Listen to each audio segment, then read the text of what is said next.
3-oktyabr uchun valyuta kurslari e'lon qilindi. O'zbekiston Markaziy banki 2025-yil 3-oktyabr kuni uchun xorijiy valyutalarning rasmiy kurslarini e'lon qildi. Ma'lumotlarga ko'ra, barcha asosiy valyutalar qimmatlashgan.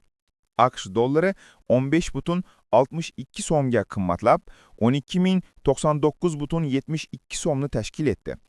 Yevro 25,61 so'mga qimmatlab, 14,223,22 so'm bo'ldi.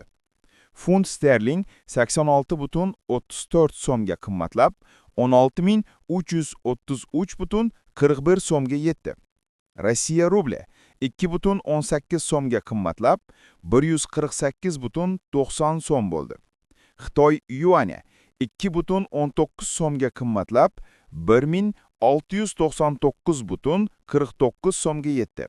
Yaponiya yenasi 0,85 so'mga oshib, 82,52 so'mni tashkil etdi.